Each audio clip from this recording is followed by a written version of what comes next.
Hi, welcome back to Ectoplasmic Fantastic with Molly. And Andrew. How are you today? I'm really tired. I got in from XXL about 7 hours ago. So I've had about 4 hours sleep, a lot of coffee, a lot of nicotine, and my body is just trying to remember how to hold itself all together. That's the best way to start a conversation, I feel like. Yeah, the fact that I'd really rather be unconscious at the moment. But no, it's good. It's been a long week, a very long week. But apart from that, I'm fine. How are you? Yeah, good. Nothing to report. No graveyards? No, I've been writing my spooky London blog. I read it. It's good. It's Weird good, London. isn't it? Yeah, I'm really pleased with it. Plug it. Plug it. weirdlondon.wordpress.com. Because you can't afford a domain. Okay, Shout out WordPress. Shout out for WordPress, yes. So apart from that, you're okay? Yeah, all good. All good. I'm just gouging my eyes out. I saw that. I think I want to read you. Okay. Story time. Because it's not a story, it's another beloved art form. It was pointed out to me I missed a really valuable opportunity last week. So as much as I don't ever want to mention Aleister Crowley again, I just have something I think I want to read. It's really important to me that I do it. Okay, I'm really excited. Let me see if I can get my best poetry reading voice on. Cool. Channel. When Celia comes, it's earthquake hour. The bed vibrates like kettle drums. It is a grand display of power. When Celia comes. When Celia... I hate this so much. When Celia farts, my hasty nose lifts up the fragrance from her parts. Shamed are the violets and the rose when Celia farts. As soon as I heard the name Celia, I was like, here we fucking go. I did not mention that poem last week because it haunts me. Aleister Crowley's hasty nose. Like, he had a fart fetish on top of everything. People hated William Blake, but they never came for Crowley. Okay, yeah. No, it was pointed out that we did a whole hour of slating Aleister Crowley and then didn't actually fully demonstrate why he's shit. You mean his literary talents? His literary talents. It was, we do have a third person in the room today, which I don't think should go unacknowledged. I agree. We have some help with the sound, which has been routinely critiqued by my boyfriend Nicholas. So he's in the background helping us. So, thank you so much, Nicholas. I can't wait to hear our crackly smokers laugh. Full HD. Really blast the ears of the listeners. Okay, so we've covered Aleister Crowley. We've covered our own despair. And now we have more Weird London to talk about this week. Yeah, so vanquish your thoughts of Celia's arse, because today we're talking about the most haunted house in London. I know. And this one was a real surprise to me because I'd never heard of it at all before we did our dummy run at this, literally very dummy run at this podcast a couple of months ago. No, it was more than that. It was a year. New Year's Day 2018, we sat in Soho Square in the street like rodents, and we used my phone to record our first episode, and we smoked throughout. and we drank coffee throughout. So if you think the first 2 episodes sound budget as shit, this is literally like an outlet store in Istanbul. It's that fucking cheap. You ain't heard nothing yet. And I was wearing like chunky sole DMs, which was the perfect platform for my shitty phone to rest upon. So yeah, we talked about 50 Berkeley Square then. And then we never did anything with it. And now we're doing something with it now. Maybe it'll I'll like find it on my phone 20 years from now, like a cursed book in Hereditary. Oh God. And it'll unleash something dark and ugly. I want to believe that's true. The smell of the urinals in Soho Square just fill the room. It was lovely to have the debauchery of New Year's mixed with the heavy stench of ammonia. It's good times. Great. That's Right. what your 20s are for, guys. I was not in my 20s. I'm still very much in my early 30s. So it can also be what your 30s are for. I got really lost in Andrew's building, and like really lost. And a door started banging on its own. It was one of those corridors where as you walk, the lights flicker like above your head. My building is something like... Sorry, I totally cut you up, and now that's becoming my thing. Okay. My building is like a mixture between the Hostel and The Shining. So it's like these long, very sterile corridors that all look the same. I was smoking out of my window, trying to hide from my boyfriend that I was smoking. So you very kindly offered to go down and let him in because it's a secure building. You got lost. My boyfriend ends up at my door and we just lost Molly. So there's us all queued up to do a really awesome, scary podcast. You've just gone off into the bowels of this building that's probably just feeding on your blood through a demonically possessed industrial washing machine. And then you'll never sin again. They'll just be like, there's a pile of black clothes and some bleached hair. Like the back of... I kept seeing like the back of little women's heads like darting from the kitchen to their bedroom. Scary thing, because half this building's Filipino, so if you ever want some kind of like scary little Asian ghost sitch, this building's probably plugged to. I'm gonna get in trouble for You're gonna get in trouble for that. So we can cut it out, it's fine. No, leave it in. Okay. Yeah, I got really lost. I was like up and down the lift like fucking Elisa Lamb. And I was like, this is... We don't have a water tank though, so we're good. No, I just have ended up where I belong, on the streets. Okay, let's talk about 50 Berkeley Square. Do you want to start? Yes. Or can I describe it? Yes. If you've got the same quote that I've got, I'm going to be so mad. No. I did want to describe it from a photo, but then I'd rather describe it from a really shitty charcoal drawing. Even because, better. I think drawings capture the soul of something a lot more than a photograph. Deep. Yeah, I'd rather see the interpretation of a place rather than the actuality of a place. But yeah, it's a glorious little, very narrow 4-story building plus basement, and it looks totally unremarkable. Like, I looked at the photos, and it's if you're going to photograph a haunted house, don't do it on a sunny day, because nothing looks haunted on a sunny day. I visited 50 Berkeley Square this week, actually. I was walking through the area, and I tracked it down. I stopped outside the door. You tracked it. It's not moving. You tracked down a house. Good job. Tracked down a house. Urban exploration. Like you're hunting something that's literally rooted to the spot. Or is it? Yes! That's the entire point of the house! Wait till we get on to the haunting, because... I'm gonna get proved wrong. Yeah, the door was wide open, and I like looked in, and it was just a very, very clean white corridor, and it's in Mayfair, and obviously you can't see what I look like. Fair to say, I'm not a Mayfair gal, so I was a bit too scared. I love you, but that's true. Yeah. Can we describe for those who are not from London what Mayfair, what the Mayfair crowd? Oh, sure. Mayfair is very wealthy, very Thin. historically wealthy. They're all thin. I don't think they've all got great cheekbones. They don't like wearing bright colours. I mean, I have great cheekbones, but You have great... I'm giving Molly a look. Yeah, Mayfair is This is just going to turn into, let's cyberbully Molly. fuckery.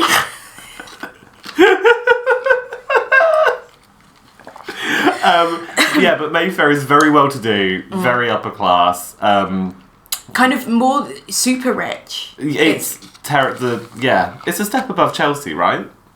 Yeah, I'd say so. Also, if you're walking in Mayfair, be really careful because young men like to drive these like fucking UFO cars at speed down historic narrow roads for no reason. Just because they can. Just because they can, and it really bothers me. Okay, so we've slated the upper classes. Tick. So yeah, I feel that 50 Berkeley Square looks totally unremarkable. It doesn't look like what you think a haunted house is gonna be. It just looks like a townhouse. But then you fucking read about what happens inside. Oh yes. And I have so many issues with this particular story. I love it. This story is multi-layered.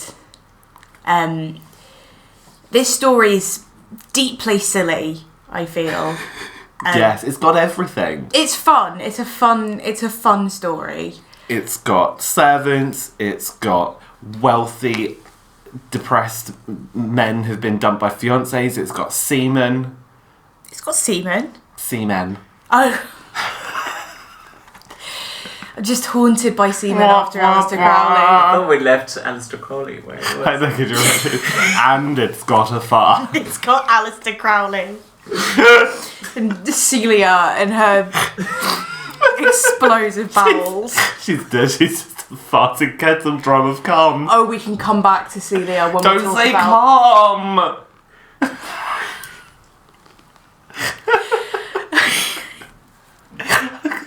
I hate Aleister Crowley. I hate Aleister Crowley. I'm so done with him. Right, so this story has everything. So, do you know what? Maybe now that you've teased it, maybe we could have a break, and then when we come back, we're going to tell the story. That's a good plan. Okay, let's... Yeah.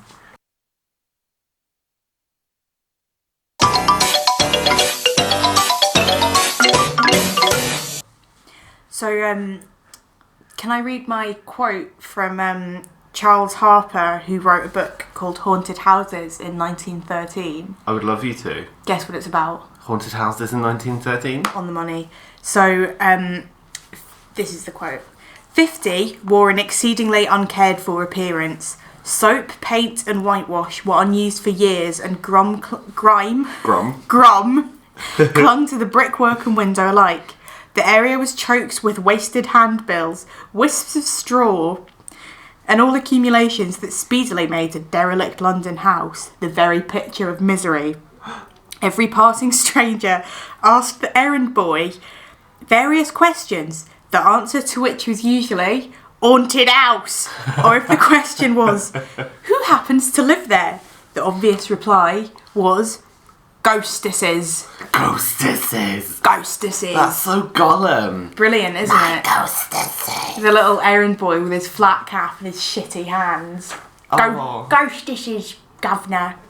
I love him. Yeah, I like him Let's too. get the Ouija board out. We could use him as a guest. How many S's are there in ghostesses? Ghostesses is spelled like hostesses, but with a G. Also, not that many S's. So, 3. Oh. 4, sorry, ghostesses. Yeah, I find that very endearing, ghostesses. That is endearing. It's bizarre when you kind of you read about the history of this house and how it started, because it was super mundane, and then all of a sudden it just seemed to go bang haunted. Because I read, I'm going to make it sound like I actually did some reading on this, but like I said, I did about a 20-minute desperate Wikipedia and run around on the internet. It went from the Prime Minister of the time, George Canning, to Mrs. Elizabeth Curzon, possibly the cinema. Yeah, I noticed that. I'm going to say that's true, based on nothing. Then we went to Tom Myers, and Tom Myers passed it on to a set of antiquarian book dealers But there was some in between. There was some in between. So Mr. Myers was the Miss Havisham type guy. I made a kind of timeline of what happened in this house. Yeah. So the first person to report that there might be some drama from the other side was George Canning, who just reported the standard weird noises. And then all these students would hear the reputation that it was a haunted house with ghostesses and would stay in there for a bet. Oh, yes. So I found this story about a guy, a student who thought it would be funny to go and sleep in there for a bet, and the landlord said only if you take a pistol, and they had this dumbbell for like a servant bell, and he said if anything happens you need to ring this bell at the first sign of trouble, and clearly it did, because the landlord came up to find a bullet embedded in the wall, and the young man was, as they say, shooketh. And it was never explained what happened, but he went in this very like guns a-blazing, like, yeah, I'll stay in the Was this haunted Lord house. Littleton? No, this was another, some student. Because my favourite, I have to say, sorry, I've just trampled all over you. No, again. I was going to talk about Lord Littleton afterwards, because he's Can I he's just a fun touch on guy. it? Yeah. Purely and simply because I know we haven't really talked about the origins of the apparition yet, but there are so many different potential sources for the apparition, and I know the big thing that we're going to come to, the big reveal, as it were, of ghostesses. God, we should have called our podcast Ghostesses. Why didn't we? Ghostesses with the mostesses. Ghostesses with the mostesses. Is it too late for a rebrand? Let's rebrand in episode 10 when we know what we're doing. So basically, Lord Littleton turned up to spend a night in the building's attic, which is meant to be the source, regardless of what they think that apparition came from. The attic is always the go-to location. Every story, it's always the upper floors of the house. Yeah. So I was reading it, and it said that he brought his shotgun, because if you're gonna spend a night in a haunted house, of course you need to bring a fucking gun. And he shot the apparition that appeared, and in the morning he could only find. He went to find the apparition, but could only find shotgun cartridges. I want to know who shoots a ghost and then goes, "I'm gonna go to bed. I'll deal with it in the morning." The aristocracy. Because they're so pissed off that their sleep cycle is going to be disturbed that they'll shoot something from the bowels of Hades, but then go to bed and go, "I'll deal with it when I wake up." Sleep hygiene's very important. Sleep hygiene is important, but it really annoyed me. It really annoyed me that they basically just went, I'll deal with it the next day. I can't be bothered. Like, how unexciting were ghosts in the 19th century? Just the fact that they just went around shooting. They were just like, "Oh, I'll shoot it." I'm not going to try and understand. No, I'm not going to... I don't know, like, the idea of ghosts goes back so far that it's always something not of this world. And the idea that just a pistol... It's going to work. Those walls are just, like, full of bullet holes from all these rich young men who went to try and meet the ghost and just tried to shoot it. It's that very bizarrely uninformed idea that you know best, and what works on one thing is going to work on every other one. You know, this idea of shooting ghosts is what pisses me off about vampire mythology, because people go, "How do you kill the risen dead? Cut its head off, put a stake through it, burn it." It's like, that fucking works on everything. That's not unique to vampires. If I cut your head off, you'll die. If I shoot you, you'll die, and you're not a ghost or a vampire. Well, Have I ever thought that? No, maybe people think that if you shoot a vampire, like, in the belly, it's not going to affect it. It has to be in the heart, Yeah, head, but if or I nowhere shoot else. you in the heart or the head... Yeah, but that's like a definite. I know, everything's... Yeah, but if you shoot me in the belly, I might die. Well, probably. Yeah. hot takes on vampire mythology. Hot takes on why the supernatural pisses Andrew off, because there's no, like, effective... Everything's an effective solution. But not guns to shoot a ghost. But if you shot a human, they would die or at least be maimed. I will take the thing that. is, if you shoot something, it has to be material. I think that's kind of the idea. I know, but it's just this mentality that they bring to the table that you can fucking shoot it. Yeah, that's questionable. So we've covered that they love shooting ghosts, or trying to. Which way did you want to go from here? Because I've either got the thing about the maid. So I tried. The internet is just too big and too vague. There's a lot of porn on there to get distracted by. Yeah, there's all kinds of shit on there in case you didn't already know that. Horse stuff. Yeah, that's That you not will great. try and flag on a certain website that you don't want to know the name of, that your boyfriend told you about, and yet that horse video stays on there for ages. Imagine and if you Alistair Crowley had the you internet. wonder how much of that horse video your boyfriend's probably watched, and who you are actually dating. Wow, Yeah. couples therapy. Like, my boyfriend Nicholas, who is only 3 feet away, has been telling me about a horse porn video that he saw on a website, and then he told me the name of the website. I thought we were done with Alistair Crowley. I thought No. we were done with deviant sex. I wish we were all done with deviant sex.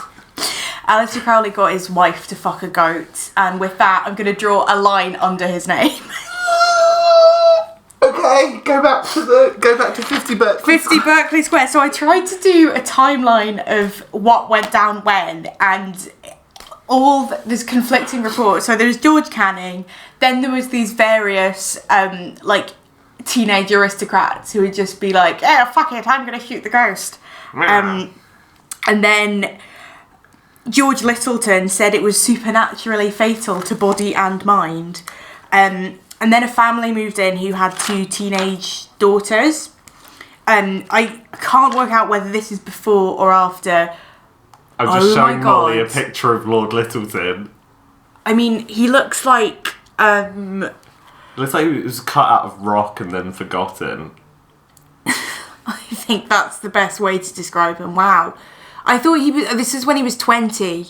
He tried to shoot the ghost. So that's probably, given the time that he lived in, that's probably him 2 years later. Yeah. God, he looks I'm gonna show my sinister. boyfriend who I'm leaving him for.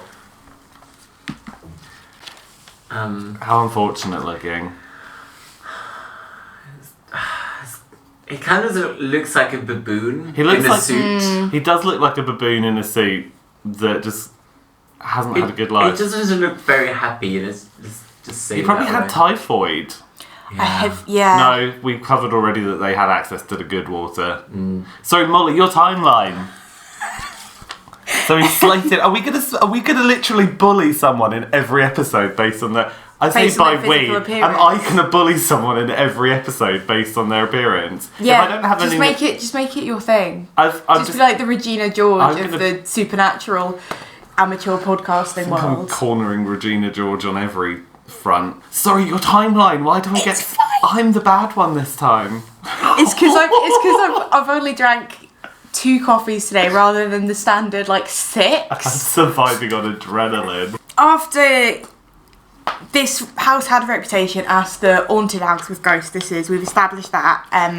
After Miss Curzon, I think this was, some man moved in with his 2 teenage daughters, which, as anyone knows, is Bad the idea. classic setup for poltergeist because of all the weird sex energies that you know. Vaginas bring ghosts. Well, I can only speak for myself, but I mean, We've covered previously with a certain situation recently that you guys have got complicated mechanics that it's not fun. are just a part of the course with regular things like infections and then irregular things like supernatural phenomena. Poltergeist activity. I'm lucky that I was born with a dick. Cherish him. I do. Don't assume my dick's gender. So one older girl's fiance came to stay, who was a captain. I think we can see where this is going. He's obviously going to try and shoot the ghost. Oh, yes. So the servant set up his room, which was in the attic. Mm-hmm. Bad idea, because the servant was heard screaming and muttering, "Don't let it touch me, don't let it touch me." He'd finally just seen what is there. Men in the 1800s did not have a healthy fear/respect of demons. They were just like, I've got my little moustache, I've got my gun, I've got my high-waisted trousers. I've got my high-waisted breeches, I've got my servants. I've got my 3-foot wide cap. I've got my typhoid-free blood, my syphilis-free. Actually, no, they all have syphilis. Fucking bring it on. His bravado got him nowhere, and 30 minutes in, there was a scream, and he was dead by, guess what? A gunshot wound. So the ghost turned the gun on him because it was fucking sick of being shot at by foolhardy young aristocrats in high-waisted breeches. I sympathise for this ghost because I can't, apart from making a bit of noise, it's not really been that terrible. I feel for it. I mean, we don't know what it looks like yet. So then we come to this. I can only find this story on one article, but I really enjoy it. A man named Mr. Dupree, D-U-P-R-E, Dupree. Dupree? Dupree.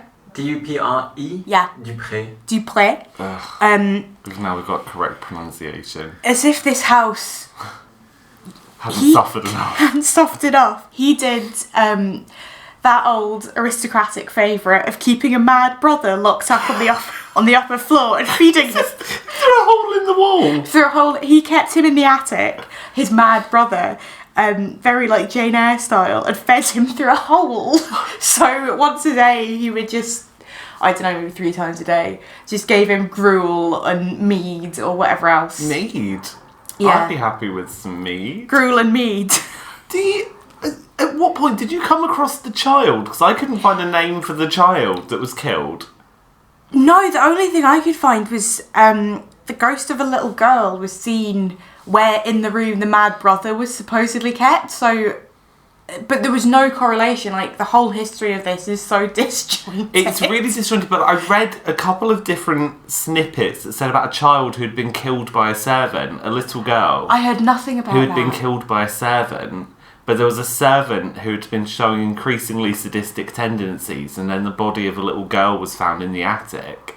But this was found in 3 different websites, and all the elements of it kind of are similar, almost identical, and not different enough to feel that they're different stories, but similar enough to go, this is coming from somewhere, and I don't know where it is. But like, as I read it, I go, what if this is just like a growing collection of the people that have died in 50 Berkeley Square? Yeah, I mean, I think 50 Berkeley Square seems to be almost like a physical anthology of horror stories. There are so many. It's the murder house. American Horror Story murder house. Literally, there's so many disjointed tales of woe and horror that don't really tie very nicely together, but accumulate to something fucking weird. No, I agree with you. So we're probably getting to the point where we're going to take another break. And then after the break, we're going to talk about that thing that I don't want to mention just yet. But I really want to talk about... Plot twist, it was Celia. Plot twist, it was Celia and her kettle drum farting. Okay, we'll be back in a bit.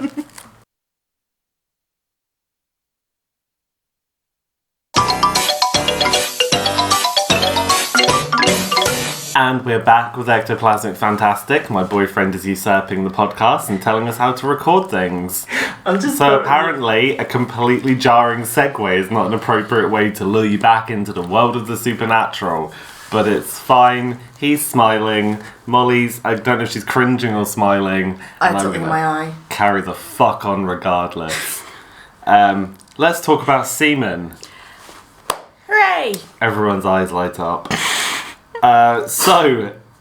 We don't know their names, but we know they're from the HMS Penelope.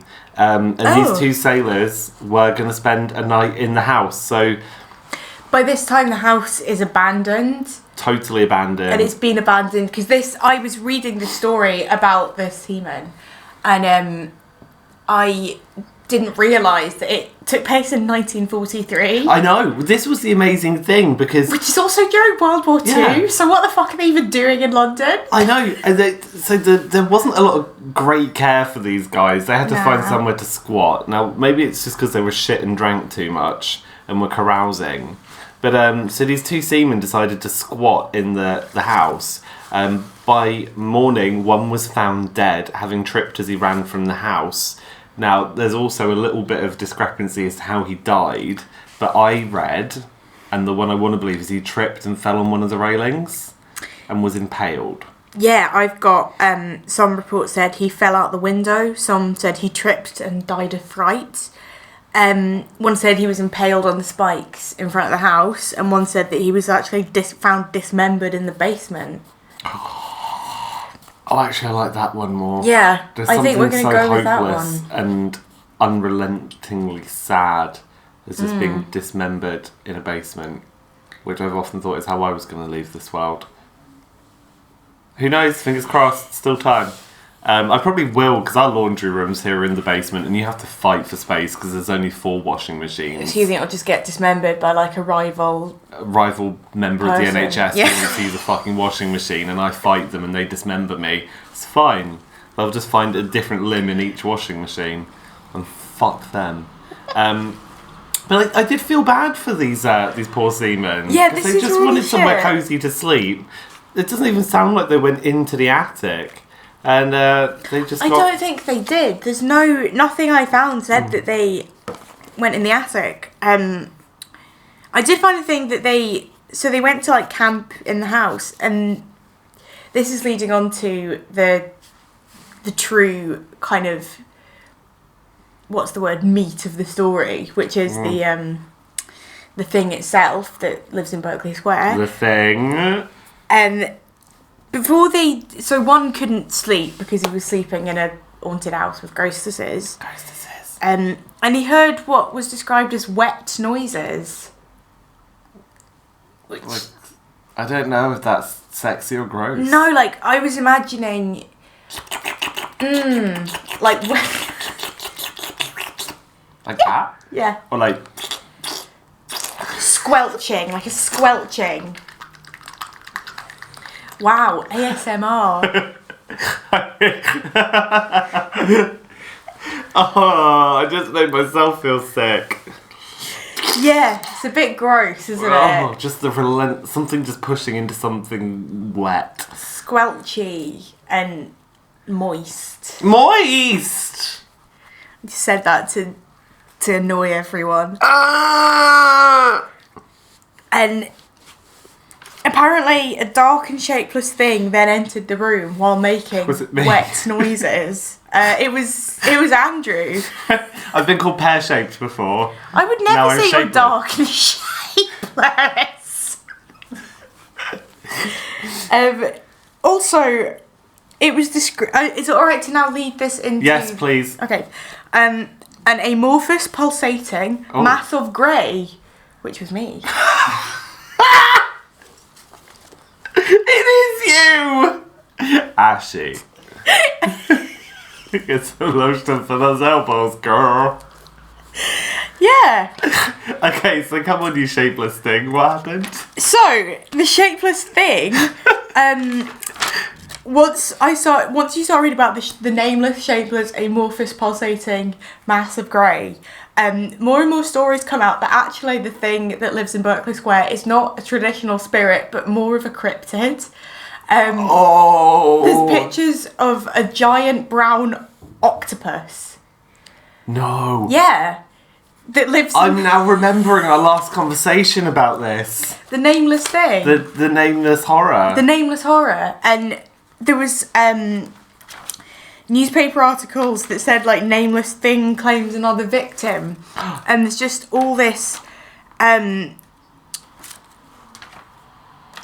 all this speculation about exactly what it is, but when you go back through a lot of the stories, they don't say it's a ghost, they just say it's a kind of like a nameless horror. That's incredible because you just it could be so many different things and it's now fucking My killing people. favourite theory. Tell me. some think it's a demon. I like Standard that. could be a demon. Very obvious, yeah. Does the house serve as a doorway between dimensions? I like the idea. I'm But quite that's a little into bit that. too sci-fi for me. Yeah, it gets into all that weird shit about how ghosts and aliens and fairies are actually all the same thing, and they're just these interdimensional energies that translate into different. Yeah, it's a bit nerdy. Because Nothing none wrong of with this. nerdy, but it's just like, just no, don't give me fucking Isaac Asimov. Give me Stephen King on nothing. Speaking of Stephen King, Tell me. God, that was a good segue. There's also a theory that it may have crawled up through the filthy London sewers. So Cryptopia, which is a website about cryptids, and I We all love know it. Cryptopia. I love a good cryptid. Describes it very wordily as an unidentifiable monstrosity, said by some to be a vile, phantasmagoric killer from beyond the grave. Overselling it a wee A bit. tad, because you can't identify it, so how do you know it's a monstrosity? I think everyone is quite rude about the nameless horror. Like, octopus are very beautiful creatures. They are so intelligent and so beautiful, and everyone's calling it this ugly thing. I think it's the Witch of Soho. You know that... Mother Redcap. Mother Red... No, I think it's not Mother Redcap. You know that woman who always comes and asks us for money outside Nero, and she looks like Steven Tyler from Aerosmith. Oh my god, yes! And she always wears jean hot pants even Yeah, in winter. yeah. I think she's the nameless horror because she's brown and shapeless. There's so many things in London that could be the nameless horror. I still think it's the Steven Tyler woman. The Steven Tyler woman! She looks like Steven Tyler, I'm She not does. even kidding. No, she does. I know who you mean now. I'm a bully, I've discovered since recording this podcast. Yeah, I think the main takeaway from this podcast, ghosts are real, And and Andrew's it's a piece of shit who'll it's judge what's you on based the on your face. outside that counts. Well, that's society. There's also quote unquote evidence to suggest a bizarre mutant cephalopod which lurks in the filthy labyrinth. Cephalopod. Cephalopod. A cephalopod. Cephalopod. Please welcome to the stage, cephalopod. Cephalopod. Cat. I didn't study fucking science. I think a cephalopod is a type of it's a water-based mollusk, isn't it? Cephalopod. But could be a squid or An octopus. or an octopus. Yeah, an octopus Or a- is a type of cephalopod. Or a cuttlefish. I would love it if it was a cuttlefish. Cuttlefish are precious. I used to love picking up cuttlefish bones to give my lovebird. Oh. Yeah, we would go to the beach and get I didn't realise it was like the But inside of a cuttlefish is cuttlefish. like the ones that look like knife, right? Yeah, they're super That's cute. not a cephalopod then. We had a pet No, one but its for a legs are while. attached to its head. They're squid-like. You had a pet. We're getting totally distracted Yeah. from the nameless horror, but Molly had a pet cuttlefish. My brother had this obsession with cuttlefish for a while. Aww. And I seem to remember we kept one in a bucket for a bit and then let it free back in the sea. Aww. Cute side story. Which, yeah, and it's a cephalopod, not a cephalopod, that lurks in the filthy labyrinth of London sewer system, ready to kill again. Sorry, I realised I'm now emoting how Cephalopod. cute the... What's the... I've never actually read any H.P. Lovecraft. Cthulhu. Cthulhu. Yeah, hang on a So second. cephalopod means head and feet. So that's all you have. You have a head and feet. Pod meaning feet, Yeah. Ceph meaning head. I'm just Cepha. Molly my copy of the Necronomicon. Ah! That... So I've not read any of his stories. This is a beautiful book. I've not read any of his stories, but I'm aware of Cthulhu, the cephalopod. So, the nameless horror is Cthulhu. Yeah, basically. And the world is going mad because the entire point of Cthulhu is that when he wakes, mankind falls into insanity because we can't stand before him. And the world is getting worse because the nameless horror is with us now. You know that the upper floors of Berkeley Square are still closed off? Like, Why? it was opened after they renovated it and because of gentrification, got rid of all the spirits. And it was bought by an antique bookseller. And apparently the upper floors are still inaccessible, and they still say that it's against. Are you really eating Pringles?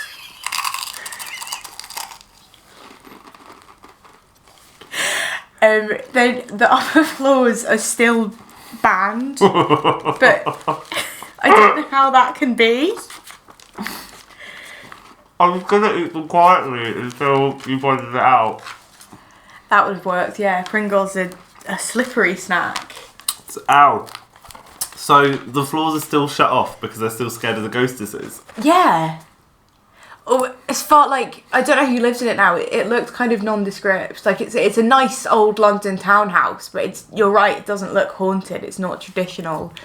It's got this kind of a nice matte black finish now. Oh. In fact, not even black. It's more of a navy. But I really am quite drawn to the idea that it's a cryptid cephalopod that has somehow ended up in the London sewers. Like maybe it was a kid had a pet squid and it got in the London sewers, because all kinds of bizarre things are in the London sewers. Like, you know, people who don't live in London are convinced that like sewer rats the size of dogs just walk about the streets. Yeah. But then if it was some kind of cryptid cephalopod, octopi and squid, have great regenerative... Do octopus not live for a crazy long time as well, or did I make that up? Octopuses live for like 2 years. Oh. And then they die, or they die after breeding. So it's like you get 2 years, or you die after you squirt out some eggs. Wow, I need to read more about natural history rather than Aleister not Crowley octopuses. and demons. But I think but it would explain, because they have great regenerative powers, and they can survive a lot of quite intense injuries and get out of really tight spaces, and they're very intelligent. So if there was a cryptid cephalopod running around 50 Berkeley Square, you could shoot it and it would be absolutely fine. It could squeeze through a tight, narrow space and escape somewhere. It could go right back down into the sewers. It basically got out of his tank and crawled to the plug hole and escaped. And could go through the hole in the wall behind which the man was. Yeah. Yes. So see, or it could have got through the bullet hole. That's why he didn't find it. He missed it. He shot the wall. Because it could shrink into the bullet hole. Because that's what they do. They squeeze down. So I think we've cracked 50 Berkeley Square. I'm going to go with a cryptid. I'm going to go with the cryptid. Cryptid cephalopod. Cephalopod. Is that how you say it? I don't know. Do you think I am? A cephalopologist. A cephalopologist. I'm not a cephalopologist. I wish. I'm a cephalopologist. I am a cephalopologist apologist, because I think that the Nameless Horror has got enough time, is totally within its rights to live in 50 Berkeley Square. Oh, here we go. What are we seeing? How to pronounce cephalopods. It's a video on YouTube. Cephalopod.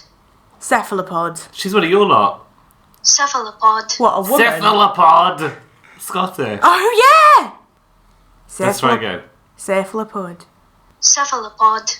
Oh, she does sound Scottish. She is Scottish. Yeah. That was she's a Stephen Hawking. Wow.